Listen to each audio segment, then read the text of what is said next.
E aí, para você que não me conhece, meu nome é Victor Galvão. E aqui no meu canal eu falo para você que é médico, que é médica, que se formou agora ou que está para se formar já já, né, que está no internato aí nos últimos meses ou nos últimos anos de curso. Eu falo com você o que é relevante e o que é importante para você ficar cada vez mais confiante para dar plantão na emergência. E o tema do vídeo de hoje é o rebaixamento do nível de consciência na emergência. Na verdade, a alteração da consciência, né, tanto de conteúdo como nível. A gente vai ver aí que tem algumas nuances. De forma geral, a gente vai falar mais sobre o paciente rebaixado. É bem mais comum o paciente rebaixado do que o paciente agitado, por exemplo. Mas essas alterações, elas sempre chamam a atenção. Então, o paciente rebaixado, por exemplo, aquele vozinho que foi trazido pela família, que está meio sonolento. Então, você vai precisar avaliar e entender bem o que é que está acontecendo. Quando o paciente chega rebaixado, já é uma coisa que você bate o olho e você já vê, né? Opa, tem alguma coisa errada aí. Então já chama a atenção. Eu gosto de falar sobre a abordagem inicial, né? Cabeção, coração, pulmão, pressão, saturação, impulso. Isso eu abordo em outro vídeo. Nível de consciência já é algo que chama a atenção logo de cara. Assim que você bate o olho, você já percebe. Você precisa fazer alguma coisa. Então, para que você faça alguma coisa, você precisa identificar o que é que está acontecendo. Então, vou conversar com você sobre essas alterações aí da consciência na emergência, para a gente poder solidificar bem essa ideia. E aí você ter confiança quando você encontrar um paciente desse, você não ficar assim assustado, né? Não ficar meio titubeando o que é que você vai fazer. Então vamos lá. Aqui, ó, o rebaixamento de nível de consciência na emergência. Hoje, quando terminar a aula, você vai saber diferenciar o que é um rebaixamento de nível de consciência do delírio, né? É importante a gente saber diferenciar isso aí. Identificar o que é um paciente em delírio e o que é um paciente rebaixado. Né? São coisas diferentes, apesar de ter uma mescla aí, você ter uma mistura, né, dos dois, particularmente no delírio. Então, mas é importante você saber diferenciar. Por quê? Porque o paciente que ele está rebaixado, puramente rebaixado, ele tem algumas coisas que você precisa identificar, e no paciente com delírio tem outras coisas. Só adiantando aqui, no paciente com delírio, na imensa maioria das vezes, em cerca de 98% das vezes, ele vai ter algum fator precipitante, alguma descompensação clínica, quadro infeccioso, que é o mais comum, ou é um infarto, enfim, tem alguma coisa acontecendo com aquele paciente ali, e não se trata de ambiente, ou só porque o paciente desorientou, ou síndrome demencial, tá? A gente vai chegar lá na frente, mas assim, você vê que é importante. Então, é relevante você identificar bem o paciente com delírio, porque vai fazer diferença nas condutas que você vai tomar. Já no paciente com rebaixamento de nível de consciência, né, puramente rebaixamento de nível de consciência, a gente também tem uma mortalidade alta aqui, né, porque é um paciente que ele pode ter um déficit central, né, assim, um déficit anatômico, um sangramento, um tumor, algum quadro clínico que vai levar isso aí. A gente vai entender melhor aí para diferenciar os dois, e aí no final, depois de eu passar os dois conceitos, a gente faz as diferenças. Você vai saber também o que fazer com o paciente, né? É fundamental. Identificando qual o problema, você vai conseguir abordar o problema e conseguir tirar o paciente daquela descompensação. E você vai saber também o que é mais importante, para você também direcionar os seus esforços e de forma objetiva você melhorar e mudar o desfecho daquele paciente. Então, para começar aqui, ó, essa é a escala de Haas, essa imagem que eu peguei na internet, tá? Não foi eu que fiz. E aí, ela mostra aqui pra gente o que é nível de consciência, beleza? Nível é diferente de conteúdo. Conteúdo de consciência é uma coisa, nível de consciência é outra, tá? Quando a gente fala da escala de Haas, a gente fala de nível de consciência. Então, o paciente que tem rebaixamento de nível de consciência, ele vai estar aqui nessa escala aqui mais para negativo, né, de forma geral.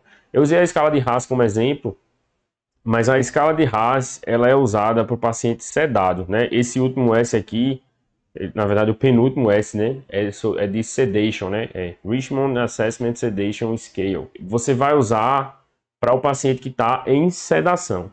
Eu usei ela aqui mais como exemplo, né, para exemplificar que o nível de consciência ele oscila tanto para mais quanto para menos. Então, o paciente com sonolência, o paciente comatoso, o paciente torporoso são pacientes que estão com nível de consciência rebaixado.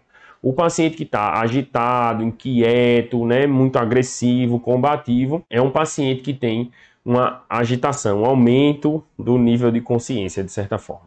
Então, aqui é para a gente exemplificar a diferença entre conteúdo, né, de consciência para nível de consciência. O que é conteúdo de consciência? Conteúdo de consciência é, de certa forma, as funções cognitivas mais elaboradas do paciente. Então, o paciente que tem um quadro demencial, ele tem uma diminuição, né, tem alteração no conteúdo de consciência. Por que isso aqui é importante? Porque nem sempre o paciente tem o conteúdo de consciência alterado, né? Ele vai ter muitas vezes o nível de consciência rebaixado, mas o conteúdo de consciência ainda está, de certa forma, preservado. Quando o paciente já tem um prejuízo de conteúdo de consciência, isso aí fica um pouco mais difícil. E além disso, num contexto de emergência, é mais difícil de se avaliar, né? Pouquíssimo fidedigno nas escalas que você usa, né? Para você ter uma definição de que esse paciente teve uma perda de funções mais elaboradas. Qual é a relevância de você sacar isso aqui? É que o paciente que ele já tem um quadro demencial, ele tem maior risco para delírio. Então, o paciente que tem uma alteração prévia de conteúdo de consciência, ele tem um maior risco de delírio. Então, assim, isso aí é que é importante você diferenciar nível de conteúdo de consciência. Então, vamos lá. A gente recebeu esse paciente. Então, aqui, ó, o que é que vai fazer primeiro?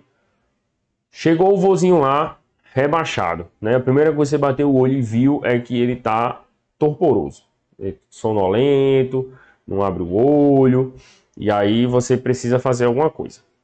Primeira coisa que você vai fazer: cabeção, coração, pulmão, saturação, pressão e pulso, beleza? Você precisa identificar o que é que pode estar acontecendo. Então, nesse primeiro momento, você vai precisar fazer a abordagem inicial. Qual é a relevância disso aqui? Bom, o cabeção a gente já viu aqui, ó, que tem alteração, né? Na parte de nível de consciência a gente já sabe que tem alteração. Mas será que essa alteração do nível de consciência está relacionada a uma hipotensão? Será que esse paciente está mal perfundido? Isso é baixo débito? É alguma arritmia, né? Esse paciente ele está hipoxêmico? O que é que está causando essa alteração? Então eu preciso fazer essa avaliação inicial e identificar se existe alguma outra causa de descompensação. Aqui é fundamental também e indispensável você fazer o HGT, beleza? Porque o paciente pode estar rebaixado porque ele está com hipoglicemia, por exemplo, ou se alguma descompensação hiperglicêmica. É menos provável, não que seja incomum você encontrar o paciente cetoacidose ou estado hiperosmolar, mas é fundamental que você faça o HGT, porque se esse paciente estiver em hipoglicemia, é uma causa reversível, relativamente rápida, e você consegue compensar esse paciente.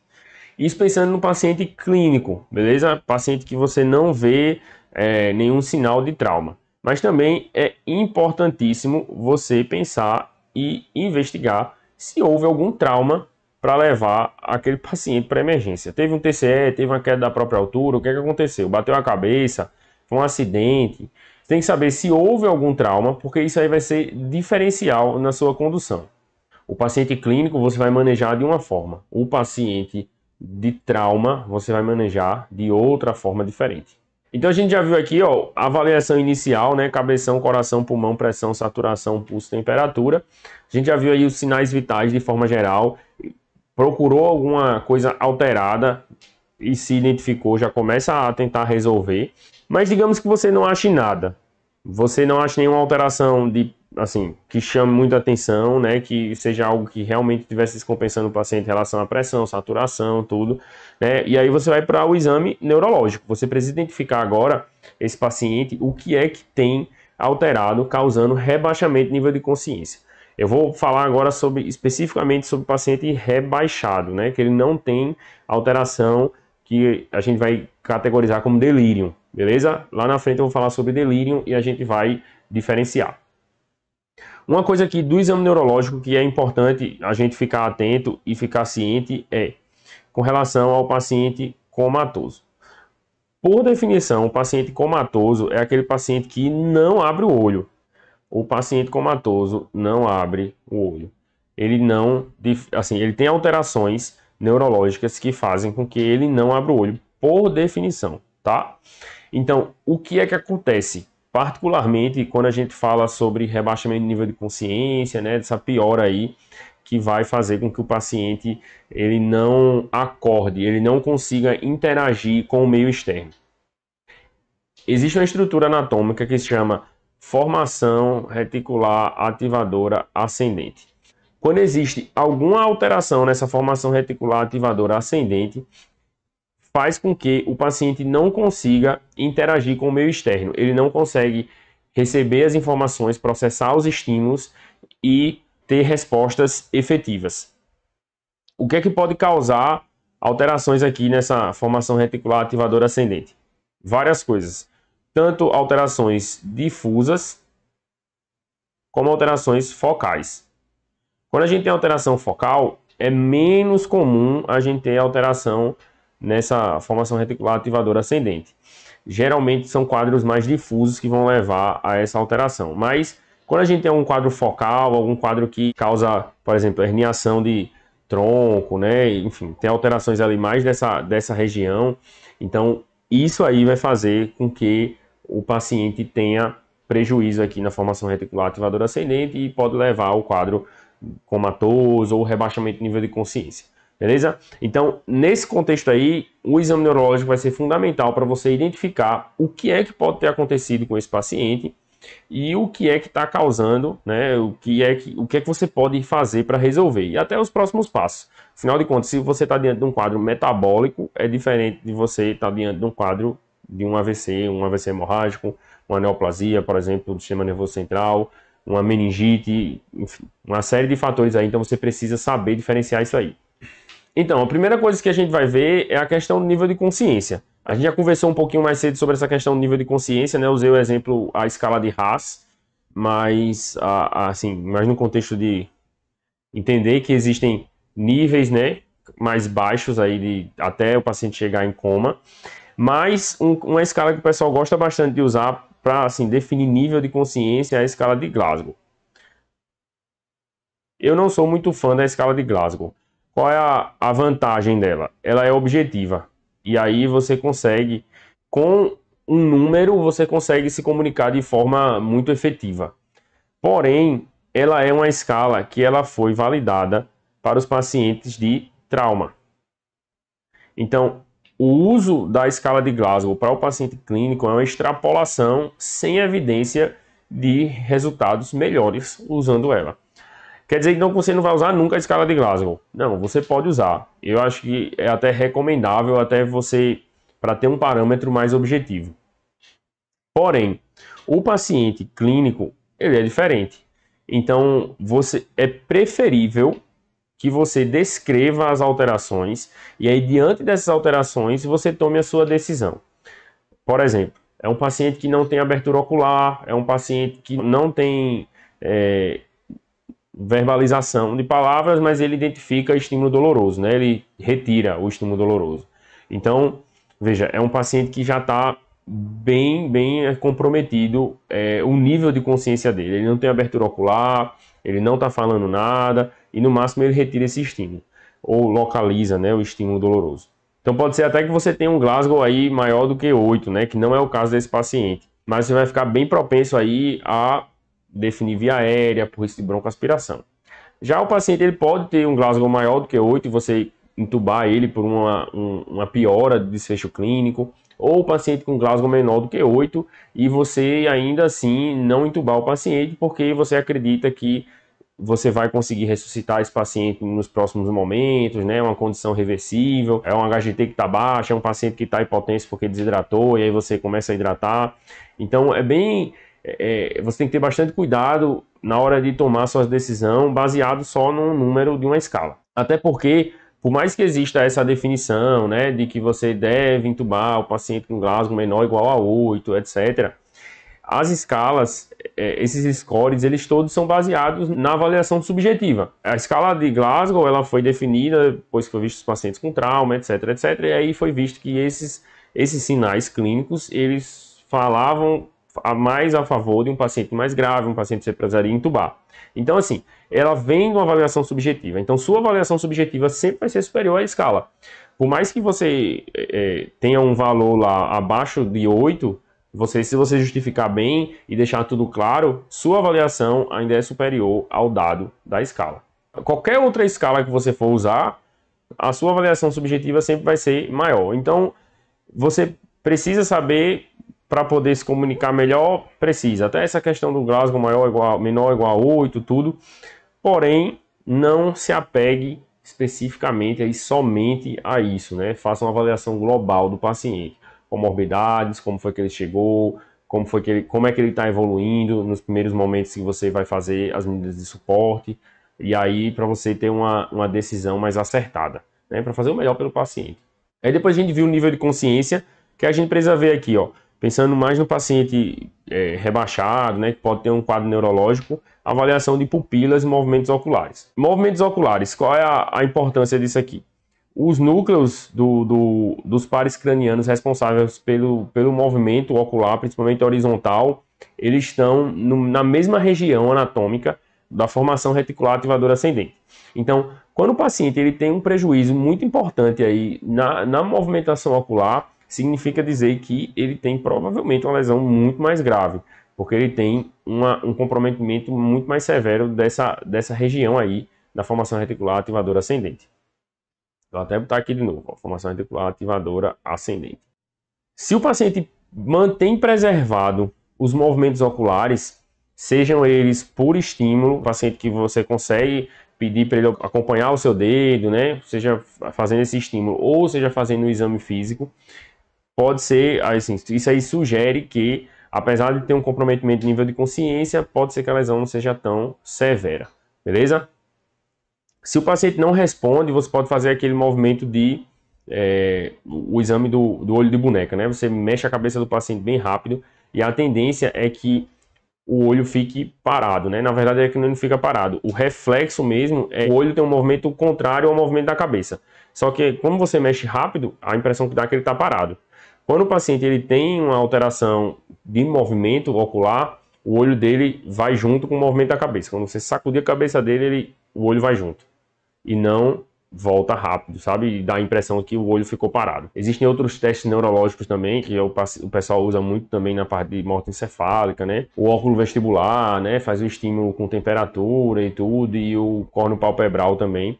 Mas assim, de forma geral, o olho de boneca já vai ajudar bastante. Então, se o paciente tem um comprometimento, possivelmente uma lesão mais grave, uma lesão mais severa de uma área mais nobre, digamos assim. Não tão complexo assim, mas muito relevante para a comunicação, para a interação do paciente com o meio externo. Então, pode ser que esse paciente tenha uma lesão de ponte, uma isquemia de ponte, né? Algum quadro mais que termina que é um desfecho bem pior para ele. E aí, nas pupilas, o que a gente vê? A gente precisa ver se ela está isocórica ou anisocórica. O que é isso? É se tem diferença entre as pupilas, né? Se existe uma midriática, uma miótica, enfim, se existe diferença no tamanho das pupilas e se existe reflexo fotomotor, tanto o consensual quanto o direto. O direto é o que você coloca a luz e a pupila fecha, e o consensual é um reflexo oposto, né? Você colocou a luz nesse olho aqui e o outro lado ele aumenta, né? Quando uma faz miose, a outra tende a fazer um pouco de midríase, enfim, tem a ver com aí a anatomia neurológica e funcional, mas isso aí é o normal. Se existe alguma alteração na pupila, então você vai começar a pensar se existe alguma lesão ou se é algum quadro metabólico, muitas vezes.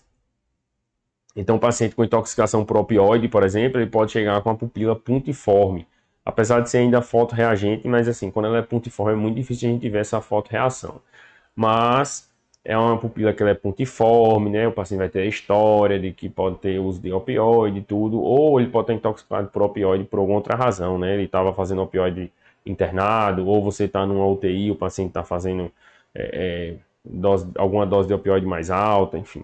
Existem outras alterações também que a gente vê na pupila, né? Por exemplo, se a pupila tá fotorreagente ou não, aí nesse contexto pode ter alguma intoxicação também associada. Por exemplo, o paciente com encefalopatia hipóxica, né? Ele pode ter a pupila midriática também fixa, o paciente com intoxicação por atropina, né? Enfim, o paciente chegou na emergência com intoxicação por chumbinho, e aí você fez muita atropina, e aí ele pode ter ficado intoxicado, uma possibilidade. Então, dependendo da situação, pode falar a favor de alguma intoxicação, de alguma situação clínica que pode fazer rebaixamento de nível de consciência e alteração na pupila. É muito comum também os pacientes com síndrome serotoninérgica ter dilatação da pupila, né? Ter a pupila um pouquinho média, mais para midriática, né? Apesar que ele vai estar fotorreagente, pode estar agitado e tudo, mas assim, tem algumas condições aí que podem falar que a pupila vai te ajudar. O próximo ponto que você precisa ver é o padrão respiratório, tá? O que é que a gente vai ver no padrão respiratório? A gente já viu ali, já deu uma auscultada, né? Já viu se tem alguma alteração de ventilação, alguma alteração de troca, vendo a saturação. Mas o padrão respiratório é importante para a gente ter uma ideia do quadro neurológico desse paciente. Porque existem alguns ritmos respiratórios que vão ser relevantes, né? Um deles é o de Kussmaul, que é aquele ritmo que ele é alternando apneias, né? Inspirações e expirações profundas com períodos prendendo a respiração e a apneia, né? Uma curva mais ou menos assim.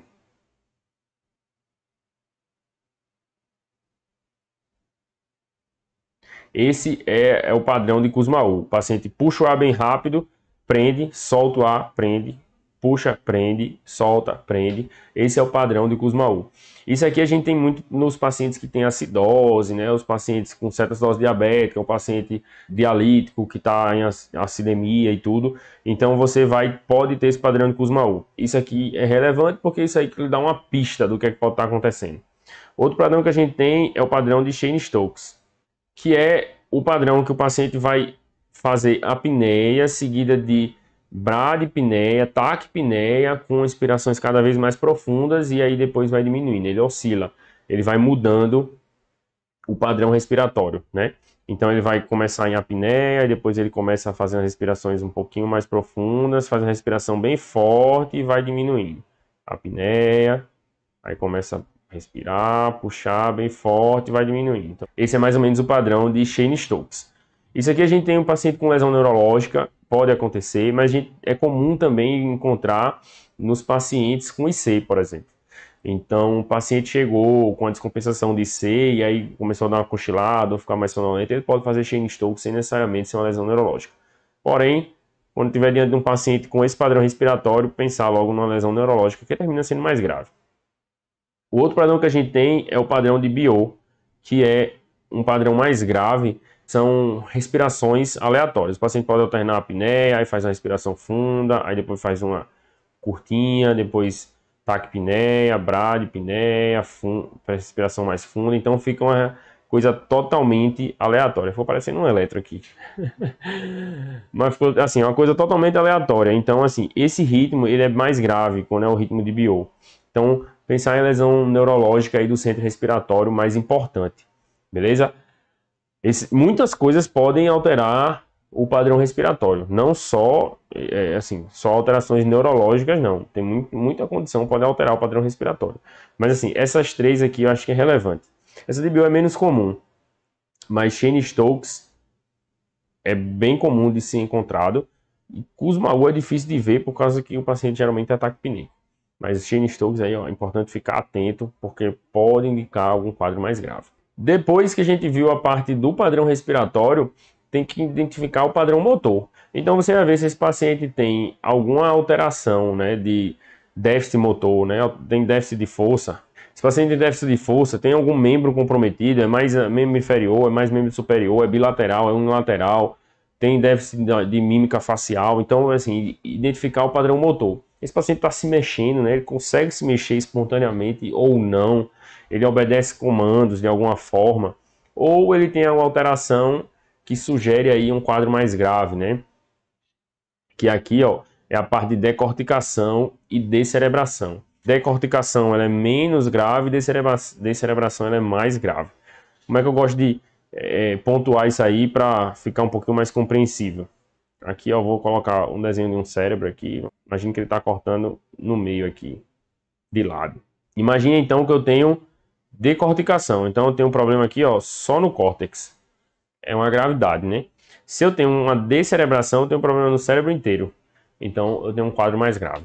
Sacou? Foi assim que eu usei para memorizar isso aqui. Então, decorticação é uma coisa, descerebração é um quadro mais grave. O que vai acontecer na decorticação? Na hora que você fizer o estímulo doloroso, o paciente vai fazer flexão de cotovelo e punho, e aí ele pode também fletir a mão, então fica com a mãozinha meio assim, ó, contraída, beleza? Os dedos da mão. E ele vai também fazer extensão e rotação interna do membro inferior com flexão plantar. Então o pé dele vai fazer assim e ele vai girar para dentro. Mais ou menos como está aqui no desenho, tá? Espero que dê para entender aqui, ó. Ele vai fazer flexão de cotovelo e punho e extensão, rotação interna e flexão plantar do membro afetado. E na descerebração ele vai fazer a extensão. Então o paciente vai abrir, fazer uma pronação bem importante, assim, girando o braço bem muito para dentro. Extensão, hiperpronação. E ele vai fazer uma flexão plantar também do pé. Só que ele não vai girar para dentro como é na decorticação, beleza? Ele vai só fazer a flexão plantar. São quadros que a gente vê aqui, que a gente vê a resposta motora do paciente. Então a gente fez um estímulo doloroso, e aí o paciente fez uma decorticação, é grave, né? É grave. Mas se ele faz uma descerebração, ela é mais grave ainda. Isso aqui, inclusive, está na escala de Glasgow lá, e aí, descerebração, ele perde mais ponto ainda. Então, é relevante você fazer essa avaliação no exame físico, até para você ter uma ideia de prognóstico. Esse é só metabólico, possivelmente isso aqui não é metabólico, né? O paciente que faz decorticação e descerebração, possivelmente isso não é metabólico. Isso aí tem alguma alteração anatômica aí, provavelmente algum quadro neurológico, né? Algum AVC, um AVC hemorrágico, um AVC isquêmico extenso, né? Tem alguma complicação maior. E aí agora a gente vai falar sobre os exames complementares que você vai precisar pedir no paciente com rebaixamento de nível de consciência. Bom, a gente já identificou bastante coisa nesse momento agora. Digamos que você recebeu o paciente rebaixado e aí você foi examinar o paciente e ele estava hipertenso, né, com sinal neurológico focal, tinha déficit de membro, você já fez uma avaliação rápida ali, pupila não tinha nenhuma alteração, ele era déficit de membro, mas estava sonolentão lá. E aí você precisa ver o que é que você vai pedir a mais. Então vamos lá. Só reforçando o HGT. Todo paciente que chegar rebaixado tem que ganhar um HGT para saber se é um quadro de hipoglicemia. Porque se for, você vai corrigir e o paciente vai melhorar rápido. Depois você vai para os outros exames. Então, vamos falar aqui sobre esse paciente especificamente, que eu falei que chegou com déficit focal e tudo, então provavelmente é uma causa neurológica. Nesse contexto aí de causas neurológicas, a gente vai precisar pedir um exame de imagem, que o que a gente tem mais disponível é a tomografia. Caso você não tenha disponível a tomografia no seu serviço, você vai ter que direcionar esse paciente para um serviço de referência em neuro para que ele faça o exame de imagem, seja ele a tomografia ou a ressonância. É preferível que faça ressonância se tiver disponível. Por quê? Porque é melhor, a acurácia é melhor, vai ter coisas que a tomografia não vai ver, mas a tomografia ela é mais rápida. Então, se você está diante de uma possibilidade de algum sangramento, tomo é bem mais rápido do que a ressonância. O exame da ressonância, os protocolos aí atuais, eles passam aí em torno de 30 minutos e sendo bem rápido. Então, é algo que leva um tempo, sabe? Assim, se tiver disponível a tomografia, vai ser bem mais breve, você vai identificar se tem sangramento ou não. Dificilmente você vai ver se tem algum quadro isquêmico agudo, né, bem mais recente, ou se tem algum quadro, alguma encefalopatia metabólica, você não vai conseguir ver na tomografia. Mas se você tiver disponível angio-TC, você vai conseguir ver algumas alterações vasculares. Então, isso é bem relevante. Fez a tomo, o paciente não tem nenhum sangramento, pode ser algum quadro isquêmico, e aí você tem disponível a angiotomografia, faz a angiotomografia, bota um contraste lá nesse paciente, porque vai ajudar ele a identificar a etiologia aí de uma possível causa neurológica. Você fez exame de imagem, você fez a tomo, né? Digamos que você tem a tomo aí no seu serviço e aí não viu nada. Aparentemente não é um quadro isquêmico, não tem uma probabilidade de ser isquemia, né? Mas aí parece ser neurológico ainda. Então, se você tiver disponível, você pode pedir para coletar um LCR. Vai ajudar você também a identificar alguma causa infecciosa, alguma condição aí metabólica que pode estar afetando o sistema nervoso central do paciente. Pode ser relevante também. E se você não está aí pensando em algo que seja no sistema nervoso central, alguma alteração anatômica, né, algum quadro neurológico especificamente, você vai ter que pedir exames laboratoriais, né, para identificar causas tóxico-metabólicas. Independente se for um quadro também de AVC, você vai ter que pedir isso aqui também. Até porque é importante você tirar a teima de que o paciente tem de alteração, alguma outra comorbidade, né?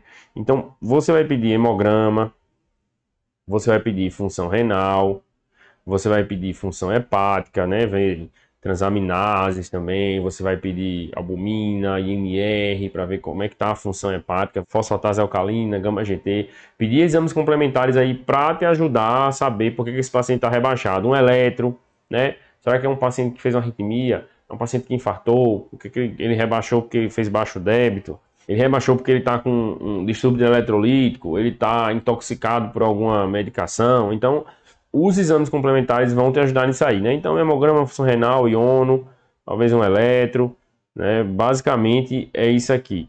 Mas você pode pedir outras coisas também, né? Como coagulograma, será que ele sangrou? Importante na emergência, se você tiver disponível, é pedir cálcio aqui nesses pacientes, principalmente no paciente idoso, que pode ter alguma alteração de cálcio relacionada a alguma doença maligna, alguma condição aí que vá levar também a alteração de nível de consciência. Como a gente está falando também de rebaixamento de nível de consciência, é sempre importante a gente pedir função tireoidiana. É um exame que não vai sair da emergência, mas é relevante porque faz diagnóstico diferencial, né, com o paciente que está sonolento, né, que tem algum comprometimento de nível de consciência. E aí a gente viu agora o paciente que está, assim, puramente rebaixado, né, o paciente que está rebaixado, mas e você não consegue fazer outros exames para avaliar se ele tem delírio ou não. Então o paciente está muito rebaixadão. E aí você vai pensar em causa neurológica, né, alguma alteração anatômica, é uma infecção do sistema nervoso central, é um AVC, hemorrágico, AVC isquêmico, é um tumor, ou a causa é metabólica. Já naquele paciente que chega com uma alteração no nível de consciência, rebaixado, mais ainda se comunicando, a gente vai precisar avaliar se ele está em delírio. O que é delírio? Delírio é estado confusional agudo. Então, por definição, é isso aqui, ó, agudo. Então, o paciente tem que ter um relato prévio, né, da família, de que ele, ou enfim, de algum cuidador, ou na enfermaria, se ele estiver na enfermaria, né, em algum lugar que ele esteja já no hospital, que ele antes era de boa, né? Então, ó, ele antes era tranquilo, ontem ele estava se comunicando, estava bem tranquilo, e agora, ó, sonolentão, mal responde, né? Mal abre o olho direito, quando abre o olho fala nada com nada, e aí mais cedo ele estava agitado, arrancou acesso, mas agora está assim. Então assim, você vai precisar de algum relato desse tipo. Então o paciente ele tem um estado confusional agudo, que começou agora, né? Existem alguns critérios aí para a gente definir o quadro de delirium, né? Que é o CAM, Confusion Assessment Method. Então, no CAM, a gente tem 4 critérios. O primeiro critério é um quadro de flutuação do nível de consciência. Então, é uma flutuação aguda. Esse critério tem que ter, esse critério é obrigatório. Então, o paciente tem que ter uma flutuação aguda do nível de consciência. O outro ponto que precisa ter obrigatoriamente é desatenção. Então, para você dizer se o paciente tem desatenção, você tem que conseguir conversar com o paciente, né? Minimamente. Mas aí como é que eu vou saber se o paciente tem desatenção? Então, o paciente desatento é aquele que você começa a falar e ele não consegue prestar atenção, você está falando com ele, ele dorme, ou você está falando sobre algum assunto e ele puxa algo totalmente diferente, fala nada com nada. Esse é o paciente desatento. É muito comum a gente identificar o paciente desatento quando a gente começa a conversar com ele, o paciente dorme, ou o paciente vira e para de prestar atenção no que você está falando. É importantíssimo ficar atento a isso aí, porque esse sinal de desatenção é o principal sinal do delírio. Além de ser algo flutuante e agudo, né, que começou há pouco tempo, né, tudo isso, desatenção é o principal sinal. Então é importantíssimo ficar de olho. Isso aí pode passar batido e aí você não identificar o paciente em delírio. Lógico que num contexto de emergência, o paciente chegou com um estado confusional agudo, né? O paciente chegou com foi trazido pelos familiares, né? Com um relato de estar rebaixado, estar mais sonolento. Isso aí provavelmente não vai passar. Mas se você está diante de um paciente que você foi avaliar, já estava internado, então se você deixar passar isso aí, você pode aumentar a morbidade desse paciente, porque vai ser uma causa não identificada. E aí, como eu falei logo no começo, né, 98% das causas tem alguma alteração metabólica aí, né, tem alguma complicação acontecendo com esse paciente. Então, pode passar batido e esse paciente tem um desfecho pior por causa disso. Então, ó, paciente com flutuação aguda do nível de consciência, então uma hora ele está mais agitado, outra hora ele está tranquilo, outra hora ele está mais sonolento, com desatenção, importante ficar atento à desatenção, são critérios obrigatórios para a gente definir se o paciente tem delírio. O próximo critério é o pensamento desorganizado. Então aquele paciente fala nada com nada, não sabe onde está direito e fica achando que está em casa, quando na verdade está no hospital, ou diz que está no supermercado. Então assim, um pensamento totalmente desorganizado, ou não precisa ter os dois, pode ter os dois, mas é um ou o outro, né? É a alteração do nível de consciência, seja para baixo ou para cima. Então o paciente que ele está largado ou o paciente está agitado, tocando terror, né? Então é um paciente em flutuação, né? Agora tava bom, mas agora não está mais. Estava bom no começo do dia, mas agora não está mais. É um paciente desatento, mas um paciente com pensamento desorganizado ou então com alteração do nível de consciência, muito sonolento, agitado, né? Tocando terror, arrancando acesso, ou sem deixar fazer as coisas, ou recusando ser atendido, né? Brigando, combativo. Então, esse é o paciente com delírio. Esse estado confusional agudo, né? Ele vai acontecer muito mais nos pacientes que já têm prejuízo cognitivo. Então, ele é uma alteração do conteúdo de consciência, né? O paciente que ele vai ficar confuso, é o paciente com pensamento desorganizado, é o paciente que vai ficar agitado, né? Vai ficar desorientado. Então, o paciente que já tem um quadro demencial, por exemplo, ele é mais propício a ter um quadro de delírio. O paciente idoso é um paciente mais propício, então um paciente que quanto mais idoso, mais propício. O paciente que é multicomórbido, o paciente faz uso de muitos medicamentos, o paciente que está multi-invadido, o paciente com sonda nasointeral, o paciente com sonda vesical de demora. Então, com situação que causa desconforto para ele, né? Um paciente que modificou muito o ambiente dele. Então, o idoso numa UTI, ele vai ficar, é muito mais propenso a ter delírio, né? Um idoso numa área vermelha é muito mais propenso a ter delírio, vai ficar mais agitado ou mais quietinho, sonolento. E a própria questão também de funcionalidade, né? Às vezes o paciente não tem necessariamente uma síndrome demencial, mas ele é comprometido por uma lesão mecânica, né? Tem um trauma ou teve alguma amputação por uma complicação de diabetes, e aí por isso ele é restrito ao leito. Então essa funcionalidade já diminuída também aumenta o risco dele desenvolver delírio, já no contexto aí da emergência. E o que tanto pode causar delírio? Bom, muita coisa pode causar delírio, principalmente infecção. Até que se prova o contrário, o idosinho, o vô que chegou lá, ou a avó que chegou no seu plantão, em delírio, a avó agitada, né, tirando a roupa, ou então que não deixa ficar com acesso, tem que ficar amarrada. Então, essa aí, até que se prova o contrário, está infectada. Você tem que ativamente procurar sinais de infecção, achados que surgiram aí um quadro infeccioso. Capricha na ausculta respiratória, dá uma avaliada bem aí no abdômen, muitas vezes esses pacientes têm infecção urinária, então solicita os exames, né, para fazer o rastreio, para poder identificar se é uma causa infecciosa ou não. Na imensa maioria das vezes vai ser infecção. Outra causa que pode ser de delírio é o paciente com distúrbio eletrolítico, é um paciente com desglicemia, é o paciente hepatopata, é o paciente que ele pode ter um quadro neurológico, né? O paciente fez um AVC, aí está fazendo delírio, é o paciente que infartou, está fazendo delírio, aí é descompensada. Então, uma série de coisas pode levar ao paciente fazer delírio. Lembrando que os pacientes que têm maior risco, né? O paciente idoso, multicomórbido, então é um paciente que tem chance de ter IC, para descompensar IC, é o paciente que tem chance de ter AVC maior. Então, é uma salada aí que favorece o surgimento de delírio. Então, muito provavelmente esse paciente que chega em delírio para você no plantão, ele tem alguma bronca. Ele dificilmente vai ser, porque ele se mudou e aí agora ele está em delírio. Não. É uma minoria dos casos.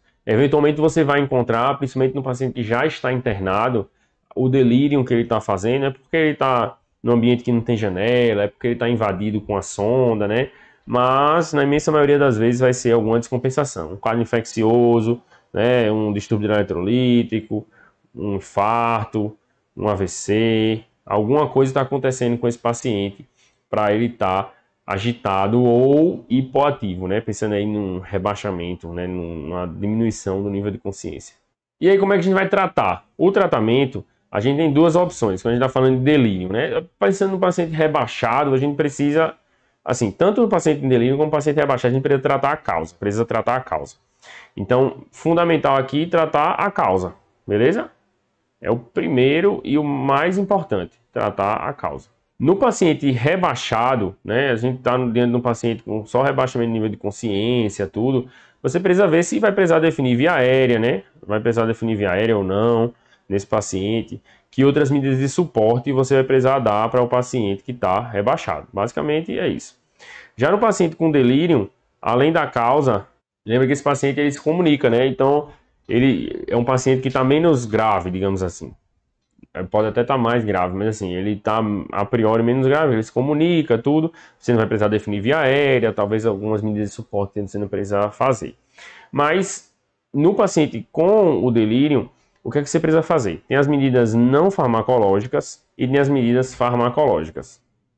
Beleza? É preferível você sempre adotar medidas não farmacológicas. Nem sempre você vai precisar fazer as medidas farmacológicas. Vamos lá, vamos conversar um pouquinho então sobre essas medidas não farmacológicas. Basicamente, as medidas não farmacológicas que você precisa dar é dar um ambiente favorável para o paciente. Então, presença de acompanhante, sempre que possível, tá sempre informando o horário para o paciente. Então, se esse paciente está acompanhado, você chegar para o acompanhante e dizer, ó, sempre avise, ó, isso aqui é o almoço, isso aqui é o café da manhã, isso aqui é o jantar, isso é tal hora. Se tiver disponível uma televisão, né, alguma coisa para o paciente fazer, né, um rádio para ele escutar, coisas que ele consiga se situar, que horas são, o que é que está se passando aí, enfim, se existe algum programa que é acostumado a assistir, alguma coisa que é acostumado a escutar, isso aí ajuda a situar o paciente no tempo e espaço. Então, para ajudar a situar no tempo e espaço também, óculos, se o paciente usa óculos, aparelho auditivo, então tentar fornecer as condições ambientais aí melhores para o paciente, tá? Se possível, o paciente ter uma janela no quarto, porque botar o paciente no quarto com janela, para o paciente ver que é dia, ver que é noite, de noite, deixar o ambiente escuro, calmo, tranquilo para o paciente dormir, de dia, acender a luz para o paciente acordar. Isso tudo vai fazer o paciente se situar no tempo e espaço e vai ajudar a diminuir a chance dele ter delírio e vai ajudar ele a se recuperar também, se ele precisar, né, enfim, de algum outro suporte relacionado a essa questão do delírio. E as outras medidas são as medidas farmacológicas. As medidas farmacológicas a gente vai usar os antipsicóticos, são as medicações de escolha. Basicamente o que a gente tem, assim, e preferencialmente os de segunda geração. A gente tem a risperidona e a quetiapina. O ideal é começar sempre com a menor dose possível. Então a risperidona você vai começar em torno de 1 mg e a quetiapina em torno de 25 mg, tá? São medicações que elas são antipsicóticas, né? Elas atuam na agitação e elas dão um pouquinho de sono. Então ajuda o paciente a dormir também. Então preferencialmente à noite faz essas medicações que vai ajudar o paciente a dormir durante a noite. A gente só vai usar no paciente que tem delírio hiperativo, então no paciente que está agitado. Por quê? Não tem evidência boa, mesmo essas medicações no paciente com delírio hiperativo, não tem uma evidência aí tão forte de que elas realmente modificam algum desfecho desse paciente.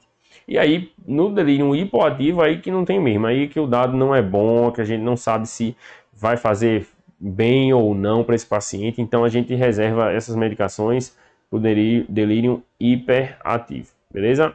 Existe a possibilidade também de se usar benzodiazepínico. A gente também pode usar o benzodiazepínico, mas aí particularmente para quando a gente está dentro de um paciente com delírio por uma abstinência alcoólica. Então, essa aí é a indicação do benzodiazepínico. Fora isso aí, não é tão bom porque pode causar muita sonolência. Lembrar que a gente está falando do paciente que particularmente aí é um paciente idoso. Quer dizer que o paciente jovem não pode fazer delírio? Pode. É bem menos comum, mas pode também. E aí, se estiver diante de um paciente desse, a gente pode fazer os antipsicóticos. Caso o paciente esteja muito agitado, aí voltando aqui para os antipsicóticos, a gente pode fazer o Aldol IM, beleza? O paciente vai dar uma tranquilizada também e aí vai ajudar, né, a ser tratado. Muitas vezes o paciente está em delírio, ele está em delírio hiperativo e aí ele não deixa fazer medicação porque ele arranca o acesso, ele não deixa funcionar de novo, não deixa o comprimido chegar, não toma os comprimidos que são necessários. Então é importante que você tenha um bom controle dessa parte aí de agitação para que até o tratamento que vai de fato melhorar o paciente, que vai tratar a causa, ele seja executado, né? Porque se você deixar que o paciente fique muito agitadão, ele não vai deixar fazer nada e aí você não vai conseguir tratar esse paciente. Então, era isso aí sobre a questão de delírio e rebaixamento de nível de consciência. Então vamos lá, vamos ver aqui as diferenças, né? Bom, o paciente rebaixado, ele pode estar em delírio, né? Mas nem todo delírio tem rebaixamento de nível de consciência. A gente viu que o paciente em delírio ele pode ter agitação. Então, um paciente que pode estar, né, agitado, né? Um dos critérios é estar com essa questão de alteração de nível de consciência. Quando a gente está diante de um paciente rebaixado, muito rebaixado, se torna muito mais importante você dar um foco no exame neurológico. Por quê? Porque esse paciente aí possivelmente tem alguma causa e que se você deixar passar vai ser muito deletério para esse paciente. Então o paciente pode estar tendo um AVC, o paciente pode estar tendo alguma descompensação por uma meningite, ter algum quadro no sistema nervoso central. Então é importante você avaliar bem questão de pupila, você avaliar se tem déficit motor, como é que é a resposta motora desse paciente. Já no paciente que chega só com quadro de delírio, mais agitado, sem aparente déficit focal, óbvio que é importante você checar isso aí, mas você vai tender a direcionar essa investigação e a avaliação e o tratamento para outras causas, particularmente metabólicas. O paciente em delírio, né, o paciente chega agitado, ou o paciente que chega desatento, né, com flutuação de nível de consciência, é o paciente que muito provavelmente ele vai estar infectado. Ele pode ter um AVC, pode, ele pode ter um infarto, pode, ele pode ter um distúrbio eletrolítico, pode, mas na imensa maioria das vezes vai ser por um quadro infeccioso. Então, esse paciente que chega em delírio, você precisa tratar a causa, assim, ser rápido no tratamento da causa, porque identificar o que é que está causando e começar o tratamento vai ser o que vai mudar o desfecho desse paciente. Já no paciente rebaixado, você vai precisar fazer medidas de suporte, né? Além, assim, muitas vezes você não vai conseguir tratar a causa imediatamente. Então, o paciente está infartado, você vai ter que mandar para o CAT, o paciente que está tendo AVC, você vai ter que mandar para um serviço de neuro ou fazer trombólise. Mas você não vai conseguir tratar imediatamente. Você vai precisar de exames complementares aí para poder identificar melhor e saber o que é que está acontecendo para poder direcionar esse paciente para o tratamento. Bom, era isso aí que eu queria falar com você hoje sobre essa parte aí de alteração do nível de consciência, né? Alteração de conteúdo de consciência, te ajudar a diferenciar o que é delírio, o que é o paciente rebaixado, o que é que você precisa fazer no paciente que está rebaixado, investigação neurológica, etc, etc. E o paciente em delírio, deixar bem marcado que é o paciente que provavelmente tem um quadro infeccioso e que, na imensa maioria das vezes, tem alguma bronca acontecendo que você precisa identificar. Se você não achou infecção, tem que procurar outra coisa. Então, assim, basicamente, essa era a mensagem que eu queria passar, para que quando chegar um paciente com uma condição dessa, no seu plantão, você fique confiante lá para atender. Então, se você gostou, deixa a sua curtida aqui no vídeo. Se quiser deixar algum comentário, é importante esse feedback para a gente estar sempre se melhorando. E até para tirar dúvida também. Se for alguma dúvida, se for algum questionamento, coloca aí nos comentários que eu vou ter o prazer em responder todo mundo. E se você ainda não me segue aqui, ativa as notificações para você receber sempre a informação de que eu coloquei um vídeo novo. Toda semana está saindo um vídeo novo aí, ou mais de um vídeo por semana, sobre temas interessantes para você ficar mais confiante no plantão. Até a próxima e te vejo no próximo vídeo.